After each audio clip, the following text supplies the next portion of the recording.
Você vai ouvir agora uma mensagem nos encontros de paz e vida com o pastor Joahide Palharim.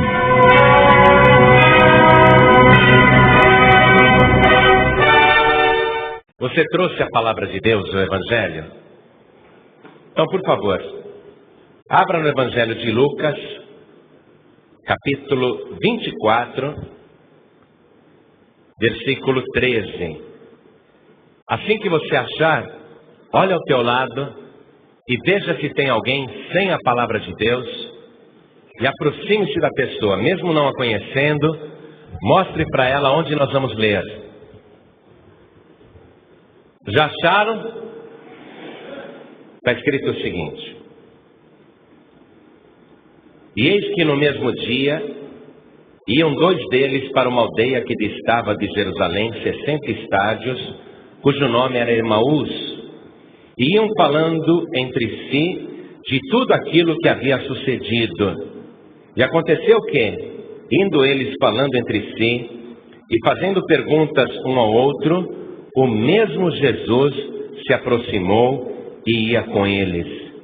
Mas os olhos deles estavam como que fechados, para que não o conhecessem. Amém? Vou reler o versículo 15. E aconteceu que, indo eles falando entre si e fazendo perguntas um ao outro, o mesmo Jesus se aproximou e ia com eles, mas os olhos deles estavam como que fechados, para que não o conhecessem. Amém? Agora eu leio de novo, e cada pessoa que está comigo aqui na sede da Paz e Vida repete em seguida. Vamos lá. E aconteceu que, indo eles, falando entre si e fazendo perguntas um ao outro, o mesmo Jesus se aproximou e ia com eles, mas os olhos deles estavam como que fechados, para que não o conhecessem. Amém? Você acredita que naquele domingo que Jesus Cristo ressuscitou, Ele fez esta aparição para dois discípulos, e os discípulos não reconheceram Jesus? Quem acredita nisso? Levante a mão. Aconteceu de fato, eu acredito, está escrito. Então eu quero que você desocupe as suas mãos e faça o possível para dar a melhor salva de palmas que você já deu para a palavra de Deus. E enquanto você aplaude, olha para o alto e diga: glória ao teu nome, Senhor. Isso, diga: glória ao teu nome, Jesus. Diga assim: Senhor, eu quero te ver e eu quero te reconhecer. Diga isso: glória ao teu nome, Senhor. Pai querido, todo este povo está te aplaudindo, te glorificando, te exaltando. E este povo quer ouvir a tua palavra. Ninguém veio aqui para escutar o homem não tem nada a dizer. Meu Pai querido, vem com teu Espírito Santo e tome o lugar do pregador, tome a boca do mensageiro, fale com cada vida aqui presente, envia a tua palavra com poder e autoridade, e que a tua palavra vá e produza o resultado para o qual está sendo mandada, em nome do Senhor Jesus. Amém. Diga amém, Jesus. Quem tiver lugar pode se assentar. O relato aqui do Evangelho diz que naquele mesmo dia, isto é, no mesmo domingo em que Jesus ressuscitou, dois discípulos estavam caminhando para uma aldeia chamada Emaús, que ficava a 60 estádios. Estádio é uma medida antiga usada naquela época e equivalia cada estádio a 180 metros.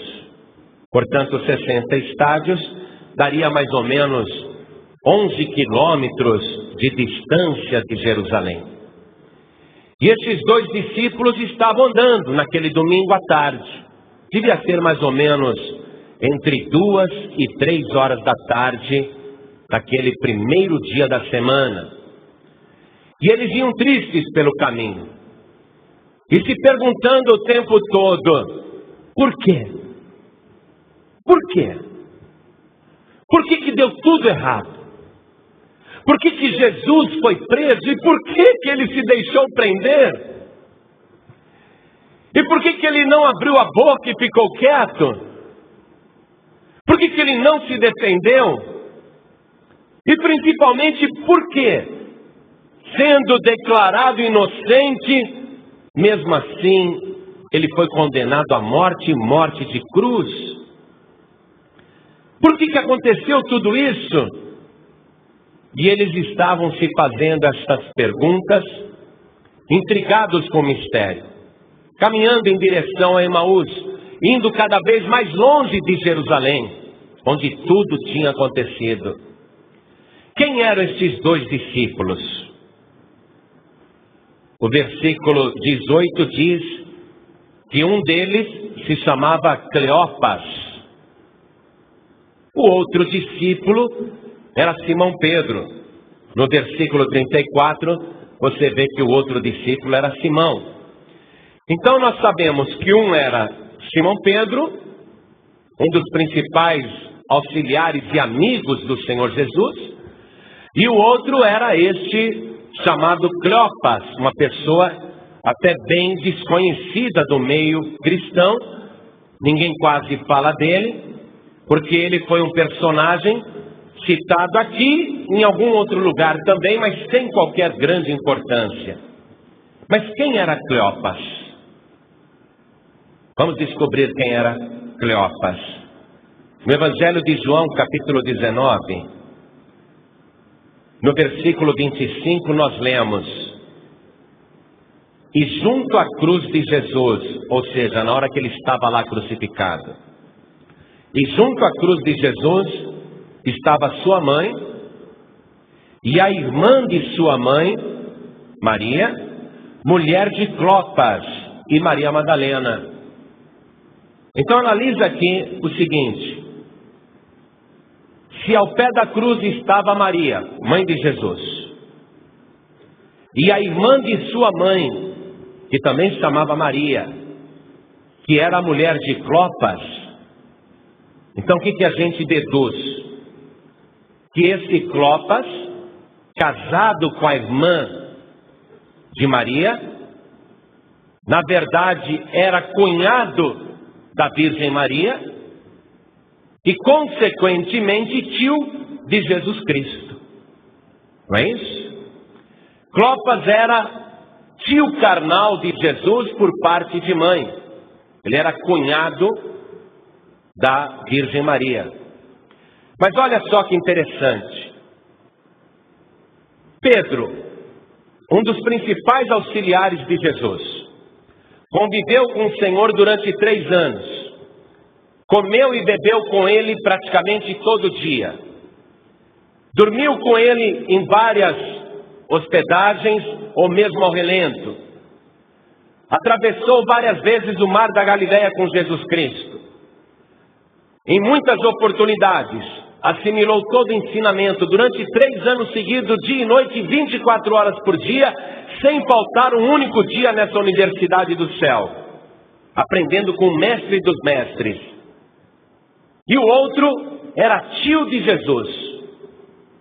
Como que estes dois não conseguem reconhecer Jesus? Quais eram os motivos que eles não conseguiam reconhecer Jesus? Primeiro motivo era espiritual. Conforme nós lemos aqui, no versículo 16, eu voltei para Lucas capítulo 24, versículo 16. Os olhos deles estavam como que fechados, para que não o conhecessem. Ok, esse seria um motivo.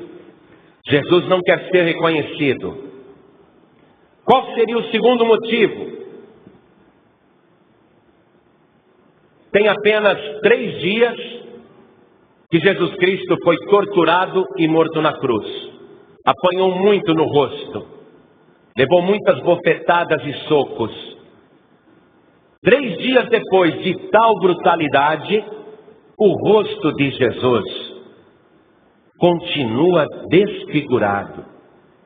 Não pense você que quando Jesus ressuscitou, ele apareceu todo maquiado, bonitinho, com o rosto novinho. Ele estava deformado, inchado, machucado. Supercílio, boca, nariz, o rosto muito machucado. Sabe quando um lutador aguenta os 12 assaltos de uma luta de boxe e ele apanha muito? Você vê a cara do lutador no dia seguinte, dá pena. Fala, esse daí nunca mais recupera o rosto, apanhou muito. O segundo motivo pelo qual Pedro e Cleopas não reconheceram Jesus deve ter sido por causa do rosto desfigurado. Ele não ressuscitou bonitinho, não. Por isso que os discípulos não conseguiam reconhecer Jesus. Mas tem mais alguns motivos que mostram por que esses 2 discípulos não conseguiram reconhecer o Senhor. Veja só, o relato do Evangelho diz que enquanto eles estavam caminhando na direção de Emaús, eles estavam se perguntando, por quê? Por quê? Por quê? Por que aconteceu assim? Por que tudo acabou? O que vai ser agora?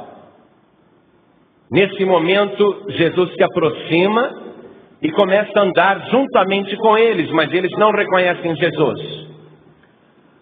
Aí este estranho, para os 2, um estranho, este estranho pergunta, acompanhe comigo no versículo 17, que palavras são essas que, caminhando, trocais entre vós, e por que estáis tristes? Eles estão muito tristes. A tristeza impede a pessoa, às vezes, de ver as coisas. Uma pessoa muito triste, ela não consegue ver as coisas com clareza. Eles estão comentando os fatos com muita tristeza. Não se dão conta de quem é aquele estranho. Mas há também aqui um erro de avaliação sobre a pessoa de Jesus.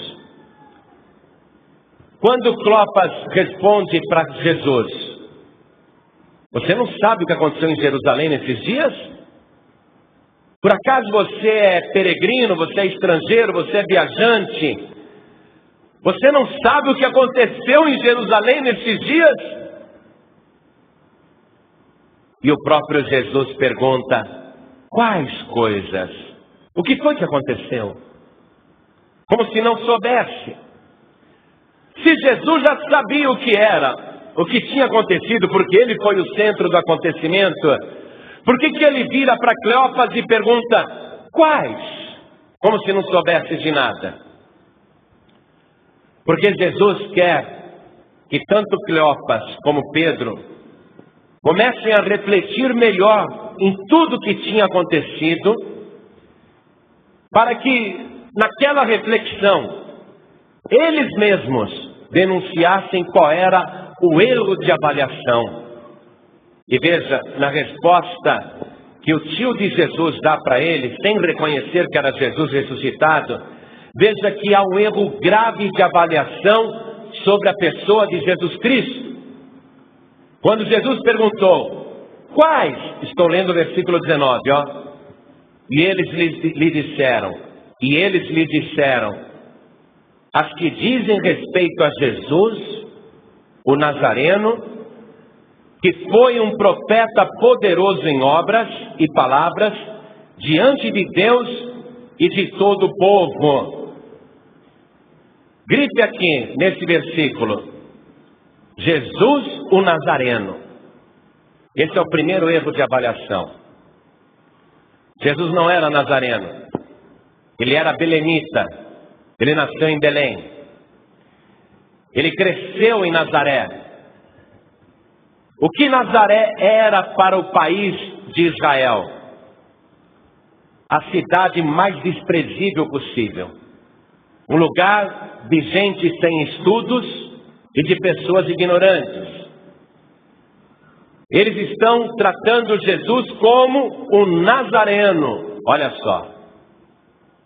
Os próprios discípulos estão se referindo a Jesus como o Nazareno.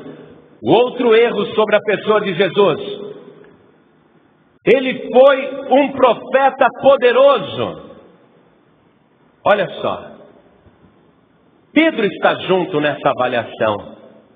Pedro se esquece que pouco tempo antes, quando Jesus ainda estava vivo, Pedro se esquece que Jesus chegou para os discípulos e perguntou: quem dizem os homens que eu sou? E os discípulos começaram a dizer: alguns falam que o Senhor é João Batista que ressuscitou, outros dizem que tu és Elias, outros dizem que tu és um dos profetas. Aí Jesus perguntou naquela ocasião: e vós? Vós que estáis comigo, e vós? Quem dizeis que eu sou? Foi aí que Pedro se apresentou e disse: tu és o Cristo, o Filho do Deus vivo. Olha só. Pouco tempo depois, Jesus não é mais para Pedro o Filho do Deus vivo. Por que essa mudança de conceito? Porque Pedro não se conforma. Se Jesus é o Filho do Deus vivo, como que ele morreu desse jeito? Nós estávamos enganados quando nós víamos os seus milagres, os seus prodígios, as curas que ele realizava, o poder sobre os espíritos malignos. Nós achávamos que ele realmente era o Filho de Deus, mas do jeito que ele morreu, não. Ele era um profeta poderoso. Olha só, uma ideia errada sobre Jesus Cristo. Se você tiver uma ideia errada sobre Jesus, você não vai conseguir reconhecê-lo como Filho de Deus. Você pode até ter convivido com Jesus, como aconteceu com Pedro e com Cleopas. Mas se você tiver uma ideia errada de Jesus, você não vai conseguir reconhecer Jesus como ele verdadeiramente é. Muita gente diz assim: ah, Jesus Cristo, Jesus foi um homem muito sábio, mudou a história da humanidade. Jesus foi uma pessoa muito especial. Eu conversei com um traficante na cadeia e ele falou assim para mim: ah, Jesus é joia, Jesus é legal. Cada um vai fazer uma avaliação de Jesus. Alguém diz assim, e muitos livros testificam isso: Jesus foi o espírito mais iluminado que já pisou nesse planeta. É uma definição, mas todas essas definições estão erradas.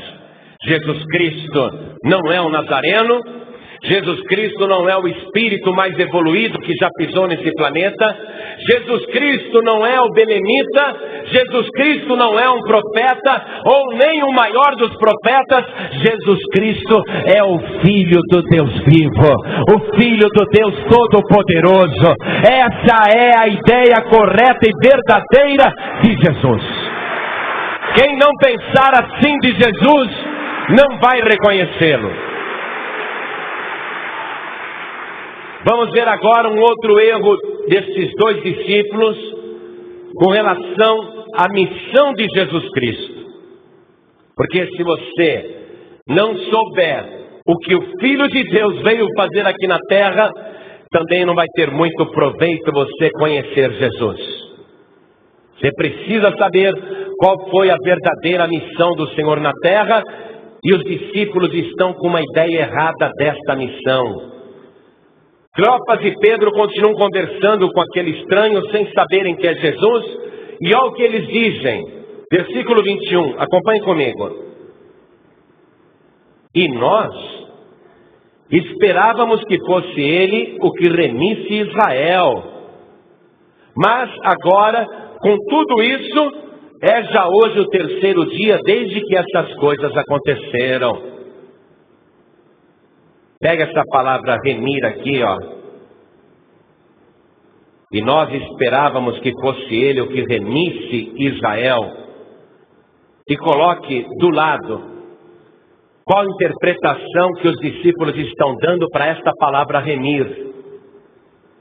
A palavra remir quer dizer muitas coisas. Mas na cabeça dos discípulos aqui, quando eles dizem, nós esperávamos que fosse ele que remisse Israel. Ou seja, eles estão dando à palavra remir o conceito único de tirar do poder político alheio. A ideia dos discípulos, nós achávamos que Jesus iria remir Israel, isto é, tirar Israel do poder político dos romanos. Nós achávamos que Jesus iria remir Israel, ou seja, que ele mandaria os romanos embora daqui. Nós achávamos que ele destruiria os nossos inimigos. Eles têm uma ideia errada da palavra remir. Realmente remir quer dizer tirar do poder alheio, porém não do poder político. Jesus Cristo não estava em nenhum momento preocupado com a política. Ele não estava ali ensinando para os discípulos a fazer uma revolução para que Israel se tornasse independente de Roma. A sua pregação, a sua mensagem e tudo que ele fez foi para tirar Israel e o mundo do poder alheio, mas não do poder de Roma, e sim do poder da morte e do inferno. Jesus Cristo veio para remir, não Israel, mas toda a humanidade do poder do diabo, do poder do pecado e do poder da morte.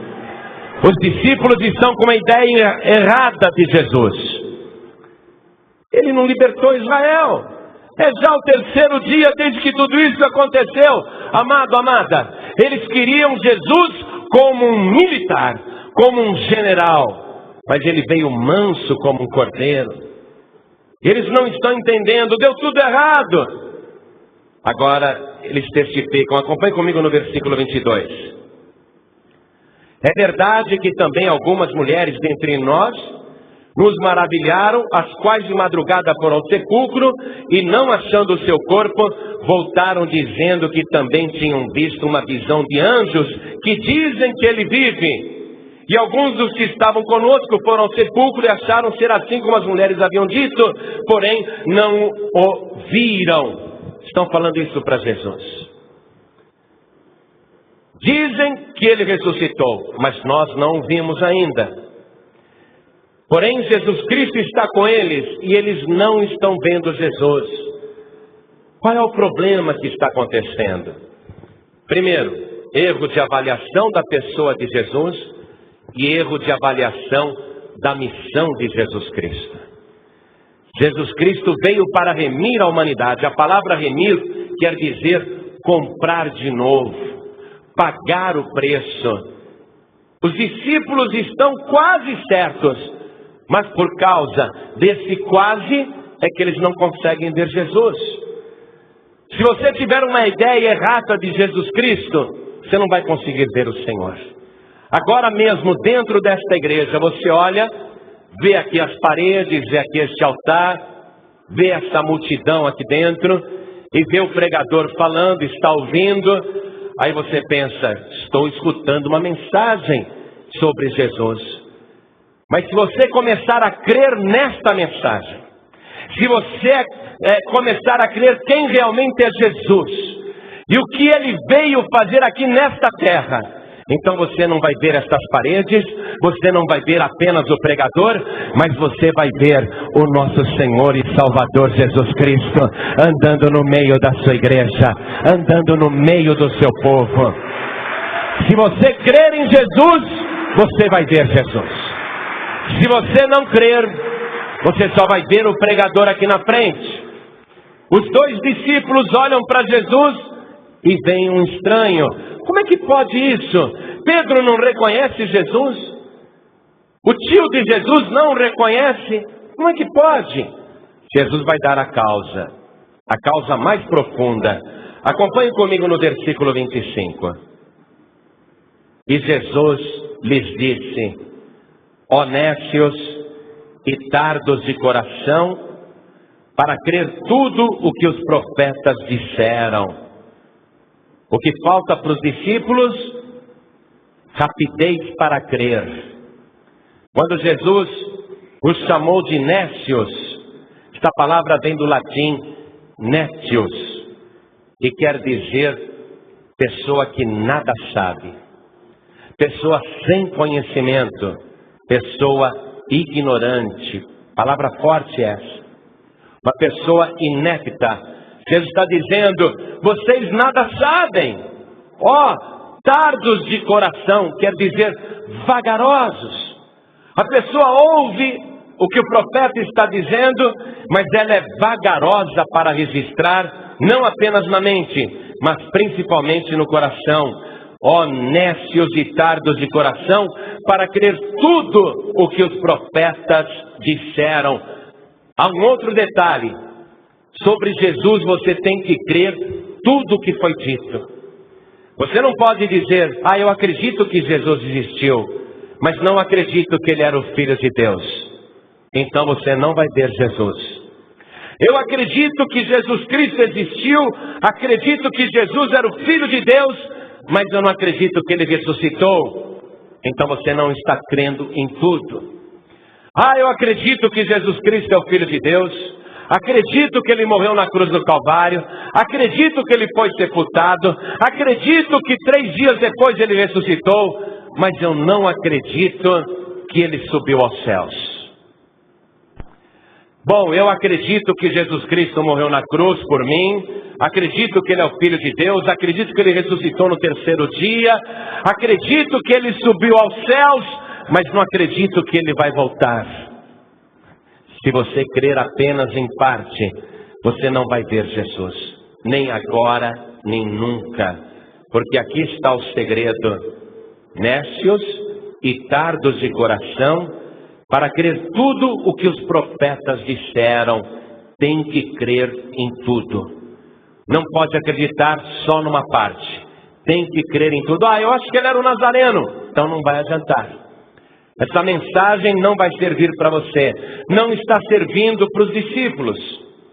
Acreditar que Jesus é o Nazareno, acreditar que Jesus foi profeta, que ele foi poderoso, que ele fez milagre, nada disso resolve se você não acreditar em tudo o que foi dito a respeito de Jesus. Pastor João-Ribe, como que eu tenho que crer em Jesus Cristo? Você tem que crer nele como o próprio Deus. Jesus Cristo não é simplesmente um profeta, ele é o próprio Deus. Ele já existia antes de ter nascido aqui na terra. E ele mesmo prova isso na Escritura, que ele é alguém muito mais profundo e poderoso do que os próprios discípulos imaginam. Olha o que ele diz aqui, no versículo 26. Porventura não convinha que o Cristo padecesse essas coisas e entrasse na sua glória? Ele está se chamando de Cristo. Quem é o Cristo? O ungido de Deus, o Messias, aquele que veio salvar o mundo, salvar a humanidade. Não convinha que ele padecesse, quer dizer, não era útil isso, não era necessário que ele morresse, que ele padecesse e entrasse na sua glória. Versículo 27 diz: e começando por Moisés, e Jesus, começando por Moisés e por todos os profetas, explicava-lhes o que dele se achava em todas as Escrituras. A Bíblia no tempo de Jesus era só o Antigo Testamento. Jesus Cristo começa a citar as Escrituras a partir de Moisés. Primeiro, o livro de Gênesis, o livro de Êxodo, o livro de Deuteronômio, o livro de Levítico, o livro de Números. Então, os 5 primeiros livros escritos por Moisés. Jesus Cristo começa naqueles 5 primeiros livros a mostrar para os discípulos que ele é o Cristo e que as Escrituras falaram dele antes dele nascer. Ele começa a citar todas as profecias e mostra tudo o que estava escrito nas Escrituras e explica. Enquanto ele está caminhando com os discípulos, ele vai explicando. Como eu gostaria de ter estado ali para ouvir a explicação de Jesus de cada detalhe das Escrituras do Antigo Testamento que fala a respeito da sua pessoa. Alguns detalhes nós podemos imaginar. Por exemplo, Jesus deve ter dito assim, não está escrito, mas ele deve ter dito: sabe ali, quando Adão e Eva pecaram, e eles se esconderam atrás das folhas, por causa da nudez? Eles não estavam com vergonha por causa da nudez, era por causa do pecado. Aí o meu pai podia ter chegado lá, porque meu pai sabia, desde o princípio, que Adão e Eva iriam pecar. Meu pai sabia que eles se sentiriam nus. Meu pai poderia ter chegado naquela hora levando uma vestimenta tecida por ele mesmo, um tecido do céu. Mas o que meu pai fez? Pegou um animal de lá do jardim do Éden, degolou aquele animal para Adão, e Adão viu o sangue daquele animal inocente sendo derramado. E Deus, o meu pai, pegou a pele daquele animal e fez uma vestimenta para Adão. Então Adão cobriu a sua vergonha através da morte daquele animal inocente. O mesmo meu pai fez para Eva, que se sentia envergonhada, não por causa da nudez, mas por causa do pecado. Meu pai pegou outro animal inocente, degolou diante de Eva, fez uma vestimenta com a pele daquele animal e vestiu a vergonha de Eva. A vergonha de Eva não era a nudez, era o pecado. Ali o sangue inocente foi derramado, para que eles entendessem que o pecado seria coberto por sangue, e sangue inocente. Talvez Jesus foi dizendo para eles assim: ainda no jardim do Éden, o meu pai mandou um querubim ficar na porta com uma espada de fogo na mão, guardando o caminho da árvore da vida. E Jesus deve ter dito, aquilo era só uma ilustração, uma figura. Eu sou o caminho, eu sou a árvore da vida. Jesus Cristo deve ter falado também para os discípulos, ali, quando o meu pai disse: porém inimizade entre a mulher e a serpente, e entre a descendência da mulher e a descendência da serpente. A descendência da mulher ferirá a cabeça da serpente, mas a serpente ferirá o calcanhar do descendente da mulher. Jesus deve ter explicado: eu sou o descendente da mulher, que esmagou a cabeça da serpente. Mas a serpente feriu meu calcanhar, e é por isso que eu fui crucificado. É por isso que eu fui torturado. Jesus Cristo deve ter dito ainda no Antigo Testamento, quando a humanidade se corrompeu, e o meu pai mandou Noé construir uma arca. 8 pessoas foram salvas, através daquele madeiro que foi juntado, e se fez uma grande balsa. Aquilo já estava representando o meu madeiro da cruz, onde também a minha vida seria derramada como água, e a humanidade seria salva. Jesus Cristo deve ter dito para os discípulos: eu sou a esperança de Abraão, o primeiro a ouvir a minha voz e a viver pela fé. Eu sou o riso de Sara, eu sou a promessa de Abraão, eu sou o Isaac, eu sou Jesus, a alegria dos homens, eu sou o cumprimento da promessa do Pai. Jesus Cristo deve ter dito, quando Jacó estava lá no deserto, apavorado com medo da morte, e ele sonhou com uma escada que subia até o céu, e no topo da escada estava o trono do meu Pai. Jesus deve ter dito: eu sou a escada que a humanidade sobe até o céu. Jesus Cristo deve ter mostrado muitas coisas no Antigo Testamento. Ele deve ter chegado para os discípulos no caminho de Emaús e ter dito, quando os nossos antepassados estavam em Israel, depois de 4 séculos de escravidão, o meu pai mandou Moisés instruir cada chefe de família a pegar um cordeiro inocente, sem defeito, sem mancha, pegar aquele animal, sacrificar na parte da tarde, pegar o sangue daquele cordeiro inocente e passar no batente das portas das casas.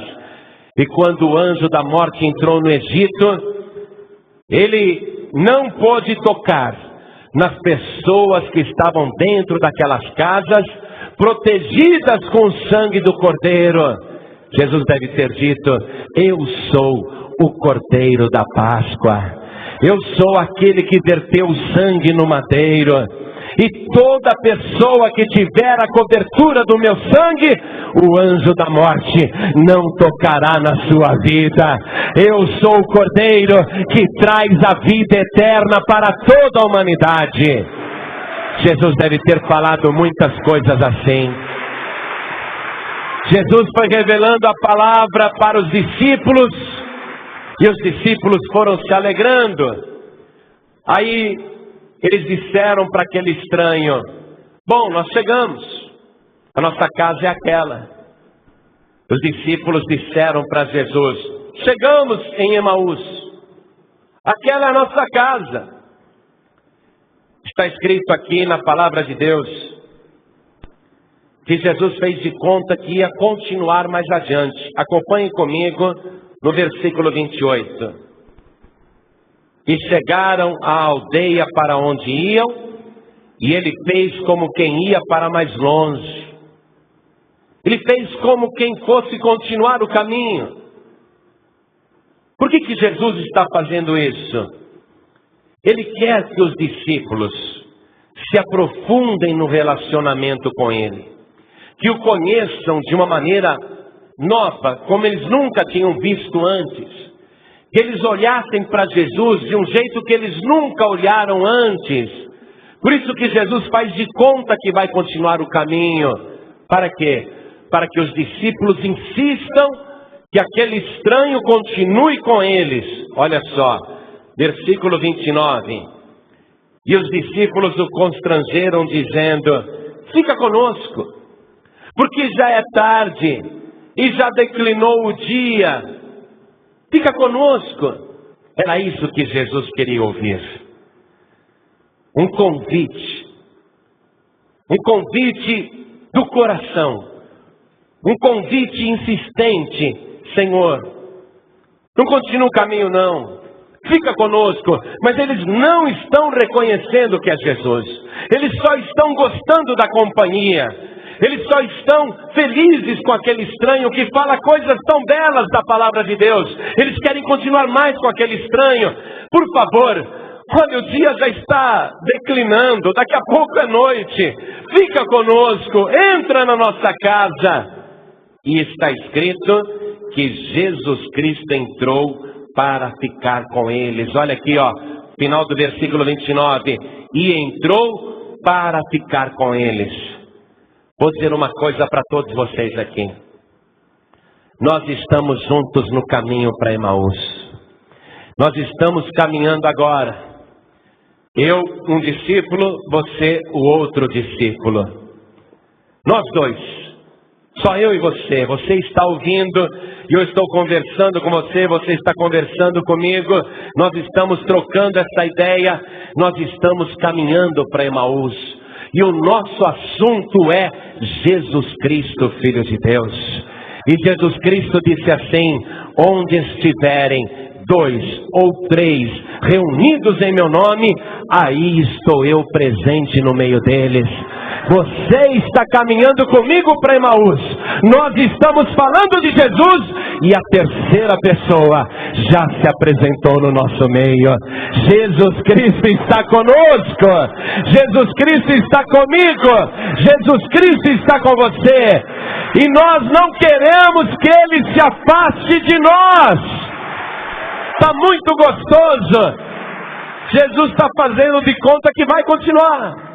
Vai embora. Ele vai continuar, vai passar de Emaús. Nós temos que segurá-lo agora. Temos que prendê-lo e dizer: não vá, não vá, não vá. Fique conosco. Olha, já está tarde. Não vai continuar a caminhada não. Entra conosco na nossa casa. Que casa que Jesus Cristo quer entrar agora? Primeiramente naquela casa que você mora, aquela casa de tijolos e telhado ou laje. aquela casa que você vive com seus familiares, você tem que falar: Senhor, entra na minha casa, comece a agir dentro da minha casa, fica conosco, Senhor, fica comigo, fica com os meus familiares. Mas tem outra casa que você tem que insistir para Jesus Cristo entrar e ficar. Ele diz assim em Apocalipse: eis que estou à porta e bato. Se alguém ouvir a minha voz e abrir a porta, eu entrarei em sua casa e com ele cearei e ele comigo. Jesus Cristo está querendo ouvir de você agora um convite do coração. Senhor, não passa batido por mim, não passa reto por mim, eu estou aqui, Jesus, entra agora na minha casa. E Jesus entra. Toda vez que você convida, Jesus Cristo entra. E ele entrou para ficar com eles. E dentro daquela casa, os discípulos se apressaram, porque estavam com fome, e prepararam a mesa. E Jesus Cristo se assentou à mesa com eles. Eles ainda não reconheceram Jesus. Falta algo mais. Falta só uma coisinha para reconhecer Jesus. Jesus já está dentro da casa. Jesus Cristo já aceitou entrar. E eu te digo, Ele já está dentro de você. Ele já aceitou o teu convite. Mas falta só uma coisinha para ver Jesus verdadeiramente na tua vida. E é isso aqui, acompanhe comigo. Estou no Evangelho de Lucas, capítulo 24, versículo 30. E aconteceu que, estando com eles à mesa, tomando o pão, o abençoou e partiu-o e lhe deu. Abriram-se-lhe então os olhos e o conheceram, e ele desapareceu-lhes. Coisa impressionante que aconteceu. Colocaram o pão na mesa, disseram para o estranho: você está com fome? Quer comer? O estranho pegou aquele pão e repetiu um gesto que os discípulos já tinham visto em várias oportunidades. Durante 3 anos de convivência com Jesus, eles nunca viram Jesus comer o menor pedaço de pão sem dar graças a Deus. Sempre ele fazia isso. Eles estão sentados à mesa com aquele estranho, e o estranho pega o pão, ergue para o céu, abençoa daquele jeito que ele sempre abençoou, daquele jeito que só ele sabe fazer. E ele tinha feito isso há 4 dias atrás, na noite de quinta-feira, quando instituiu a Santa Ceia. Ele fez isso na noite de quinta-feira, antes de morrer na cruz. E os discípulos, quando viram a repetição daquele gesto, olharam assombrados para aquele estranho. O rosto dele estava desfigurado. Aparentemente não era Jesus, mas naquela hora os seus olhos se abriram e eles viram não um homem torturado, mas viram verdadeiramente Jesus Cristo, o Filho de Deus, aquele que morreu na cruz e ressuscitou dos mortos, vivo, completamente vivo diante deles. Os discípulos ficaram assombrados. É Ele, é Jesus, Ele está vivo. Naquela hora ele desaparece. Ao desaparecer, aumenta a convicção de que Jesus é Deus. Como que ele sumiu daquele jeito? Como ele desapareceu? Aí os discípulos foram correndo de volta para Jerusalém, percorreram os 11 quilômetros numa disparada só. Devem ter levado meia hora para fazer o percurso, ou 40 minutos. Mas chegaram lá cansados. Chegaram lá dizendo: olha, Jesus está vivo. Ele apareceu para nós no caminho de Emaús. Nós o reconhecemos na hora que ele abençoou e repartiu o pão. E os outros discípulos começaram a dizer: ah, nós não acreditamos nisso não. Nós não acreditamos em nada disso. Isso é ilusão de vocês. Jesus Cristo está morto. E os outros dois diziam: não, ele apareceu para nós, ele está vivo. Ah, mas nós não acreditamos. Naquela mesma hora, estando os discípulos naquele cenáculo, com as portas e janelas trancadas, o mesmo Jesus Cristo se apresenta vivo no meio deles e diz: paz seja convosco. E todos ficaram olhando: é um fantasma. E ele disse: venham aqui, podem me tocar. Um fantasma não tem carne e ossos como vedes que eu tenho. E eles não estavam acreditando mesmo assim. Aí Jesus Cristo falou: vocês têm alguma coisa para comer? Ah, tem. Jesus Cristo tinha acabado de comer em Emaús. Ele não estava com fome, mas ele quis comer só para provar que não era um fantasma, que o seu corpo realmente tem substância, que era o mesmo Jesus, o mesmo que morreu na cruz. Ele disse: me apalpem, que sou eu mesmo. Não é outra pessoa se passando por mim. Sou eu mesmo, olhem aqui as marcas. Sou eu mesmo. Tem alguma coisa para comer? Levaram peixe e mel para Jesus. E ele comeu na frente deles. E eles ficaram olhando Jesus Cristo comendo peixe e comendo favos de mel e mastigando peixe. Uma mistura meio ruim, não é? Como é que pode misturar peixe e mel? Não é uma receita muito agradável, pelo menos nunca comi. Mas Jesus Cristo fez mais esse sacrifício para provar que não era um espírito, mas ele mesmo ressuscitado pelo poder de Deus. Se você crê que Jesus Cristo está vivo, que Jesus é o Filho de Deus, que ele pode aparecer na tua vida e na tua casa, como ele apareceu lá na casa dos discípulos em Emaús, e depois apareceu no cenáculo, agora ressuscitado, ele pode aparecer em qualquer lugar. Veja bem, no cenáculo, as portas e janelas estavam trancadas, mas Jesus Cristo se apresentou assim mesmo no meio deles. Talvez antes de vir para a igreja, você trancou bem a tua casa. Talvez o teu filho e a tua filha tenham uma cópia da chave, eles chegam em outros horários e eles podem abrir a casa, mas eles trancam de novo.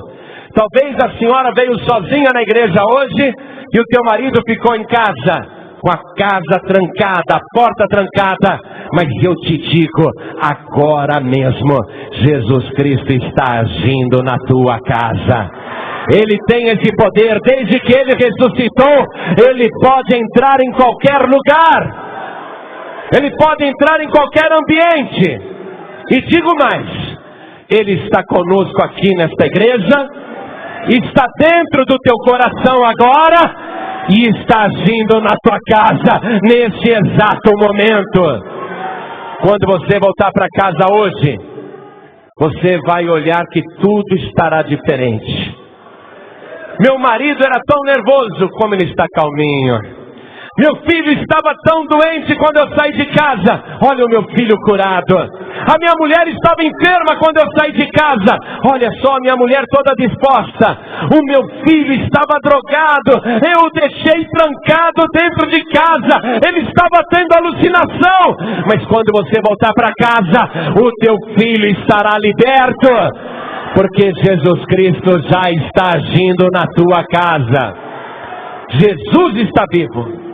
Esse Jesus vivo e poderoso é este Jesus que quer se apresentar para você agora. Esse Jesus que você nunca viu antes. É nesse Jesus que você tem que crer. Acreditar no Jesus histórico não resolve. Os dois discípulos acreditaram no Jesus histórico. Ah, ele era sim um profeta poderoso, morreu.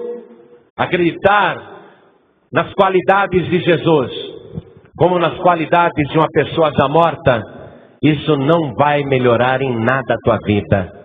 Você tem que acreditar nesse Jesus. Esse Jesus que tem poder para agir agora na tua vida e agir também dentro da tua casa. Toda a igreja se coloque de pé, por favor.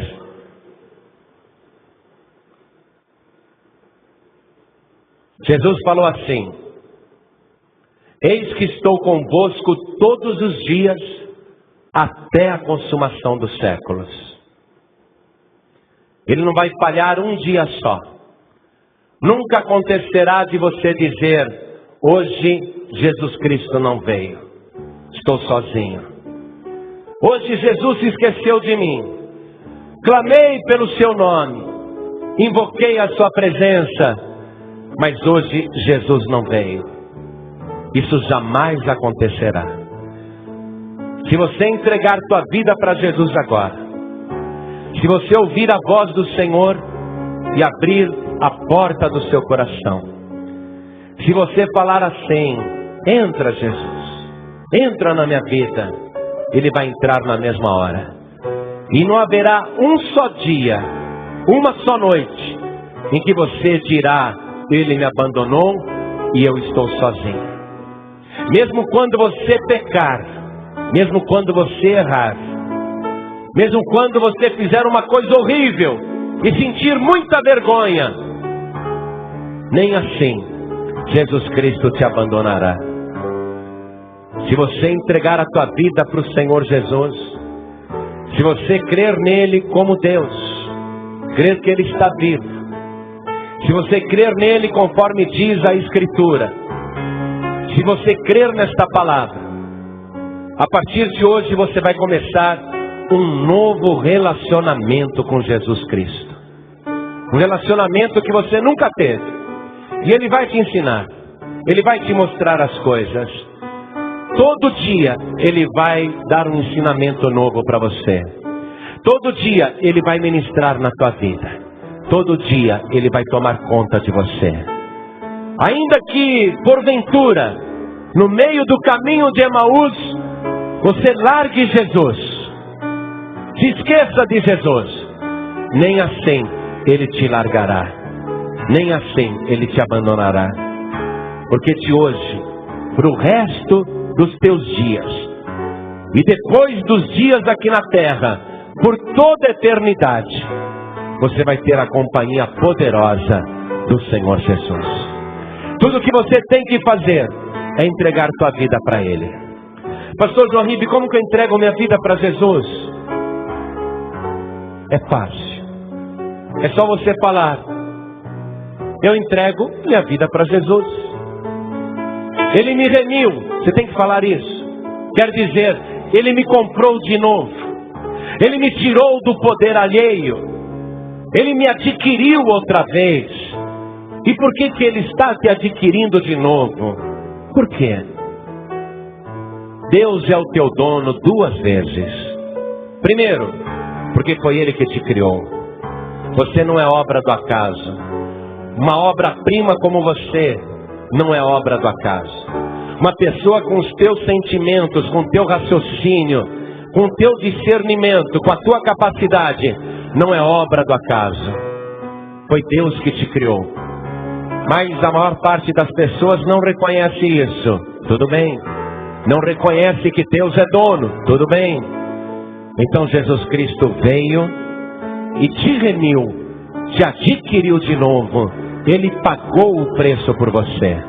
A morte de Jesus foi para pagar o preço pela tua alma, pela tua vida, pela tua salvação.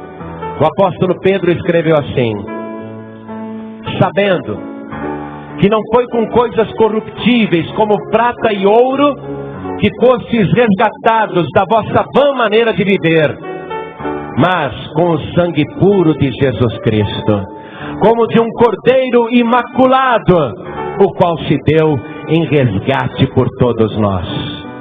Você foi comprada outra vez pelo sangue de Jesus. Tudo que você tem que fazer é crer nisso. Crer que Ele comprou a tua salvação. Crer que Ele comprou a tua alma. Que Ele te adquiriu de novo e entregar a mercadoria. Porque o preço já está pago. Ele já pagou o preço por você. Agora só falta você entregar aquilo que Ele tem direito. A tua vida. Se você entregar tua vida para Jesus agora, você vai ser propriedade do Senhor Jesus. E essa propriedade vai ser registrada no céu, no livro da vida do Cordeiro. Um dia os discípulos disseram para Jesus: Senhor, que maravilha! No teu nome até os demônios nos obedecem. E Jesus disse: não se alegrem, porque os demônios lhes obedecem, mas alegrai-vos antes, porque os vossos nomes estão escritos nos céus. Hoje o teu nome vai ser escrito lá na glória, se você entregar a tua vida para Jesus. Ele já te remiu, Ele já pagou o preço. Tudo o que você tem que fazer é se entregar para Jesus agora. Quantas pessoas aqui ouvindo esta palavra, olhe bem para mim, olhe bem para mim, sabendo que Jesus Cristo pode passar batido, pode passar adiante, mas repare na palavra, Ele só fez que iria passar adiante, para que os discípulos dissessem: fica conosco, vem, entra na nossa casa. Aí Jesus entrou. Quantas pessoas sabendo que Jesus está aqui e que Ele está passando por você? Quem aqui quer que Jesus entre no seu coração? Quem aqui quer entregar a sua vida para Jesus? Ergue a sua mão direita assim bem alta. Pastor, eu quero entregar minha vida para Jesus agora, mesmo, de verdade. Todos que ergueram as mãos, saiam dos seus lugares e venham aqui para frente comigo. Venham para cá, venham para cá.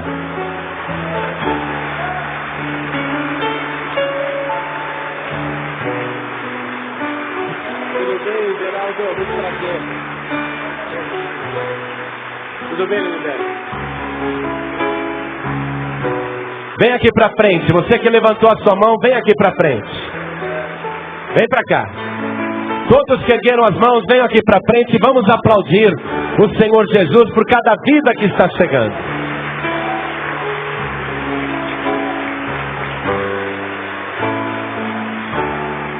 E olha como está chegando mais gente. Vamos aplaudir o Senhor Jesus.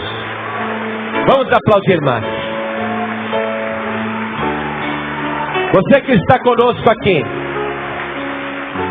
sabe o que os discípulos disseram entre si quando eles reconheceram Jesus? Olha o que eles comentaram, está escrito no versículo 32.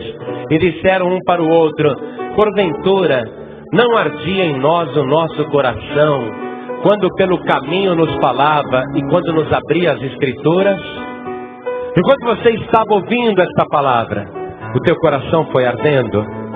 Pastor João Ribeiro, eu senti o meu coração ferver com estas palavras. Pois saiba que Jesus Cristo falou com você. E há muitas pessoas aqui que precisam entregar a vida para Jesus. Pessoas que estão retidas nos seus lugares, mas que o Espírito Santo está chamando, porque Jesus Cristo quer fazer uma morada poderosa na sua vida. Há pessoas que o Espírito Santo está dizendo: saia do teu lugar, vá lá na frente também, porque eu vou fazer uma obra poderosa na tua vida. Não são só eles não, tem mais gente que o Espírito Santo está chamando, e eu quero que você venha. Você que está afastado, afastada, sabe o que aconteceu com aqueles dois discípulos? Eles estavam saindo de Jerusalém e indo para Emaús. Em outras palavras, eles estavam saindo da capital, se afastando da capital e indo para o interior. Sabe o que quer dizer Jerusalém? Casa de paz. Eles estavam saindo da casa de paz e indo para Emaús. Mas Jesus Cristo apareceu no caminho. Você que está afastado, afastada, desviado, desviada, se afastando da casa de paz, da casa do Pai, Jesus Cristo se apresentou no caminho com você. Sai do teu lugar, vem aqui para frente agora. Você que está afastado, afastada do caminho, você que está longe do caminho, vem aqui para frente. Você que está desviado, desviada, vem aqui para frente em nome de Jesus. Vem para cá. E eu quero chamar aqui na frente aquela dracma perdida dentro da casa. O que é isso, pastor? Jesus contou que uma vez uma mulher tinha uma moedinha chamada dracma, que vale 0,16 centavos, mais ou menos, uma moedinha insignificante, 0,016. Ela perdeu aquela moedinha dentro de casa. Jesus disse que aquela mulher começou a varrer a casa, começou a procurar até achar a moeda perdida. O que ele quis dizer com isso? Que às vezes dentro da casa, dentro da própria casa de paz, dentro da própria igreja, pessoas estão perdidas. É uma dracma perdida. A pessoa está dentro da casa de Deus, dentro da casa do Pai, mas ela está perdida. Ela frequenta a igreja, ela vem à igreja, mas ela está perdida dentro da própria casa. Se isso está acontecendo com você, não fique com vergonha não, porque Jesus Cristo já te achou dentro da casa, e Ele já falou com você.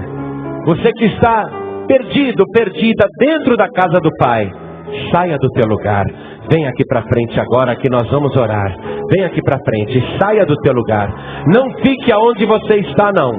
Se esta palavra está falando com você, vem aqui para frente agora em nome de Jesus. Vem para cá, vai chegando, vem. E vamos aplaudir o Senhor Jesus por cada vida que está vindo. Venha.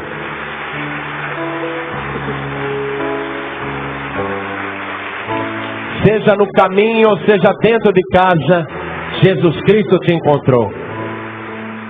Pastor João Ribe, eu estou sentindo o desejo de ir aí na frente, mas tem alguma coisa me prendendo, eu sei disso.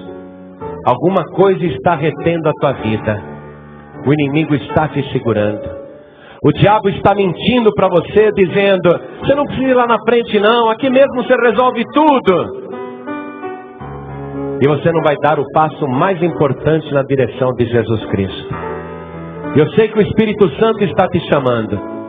Em nome de Jesus, sai do teu lugar e vem aqui para frente.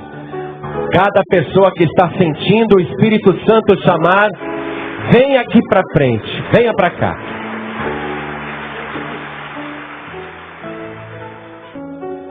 Nós vamos nos ajoelhar agora. Se você tiver condição, se o seu joelho está bom, se o teu joelho é saudável, se você pode se ajoelhar, se ajoelhe.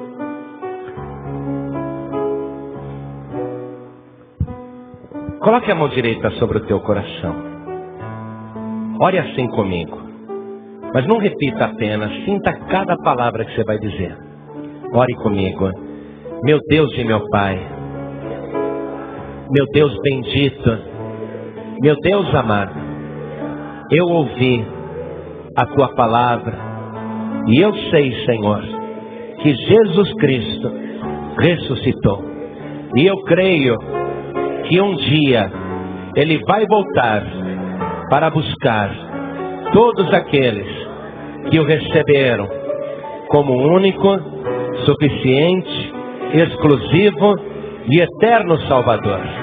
Agora, meu Pai, eu te peço o perdão de todos os meus pecados. Me purifica agora com o sangue de Jesus, porque Ele é o Cordeiro que o Senhor preparou para tirar os meus pecados. Meu Pai querido, escreve o meu nome no livro da vida e me dê agora a alegria e a certeza da minha salvação. Vem, meu Pai, com teu Espírito Santo, entra agora no meu coração, na minha vida, na minha casa, e faz esta morada poderosa para a glória do teu nome. Assim seja feito. Amém. Você acabou de ouvir uma mensagem nos Encontros de Paz e Vida, com o pastor João Ribe Palharim. Participe você também dos Encontros de Paz e Vida, às 8 horas da manhã, às 3 horas da tarde e às 7 horas da noite. Comunidade Cristã Paz e Vida. Lugar de gente feliz.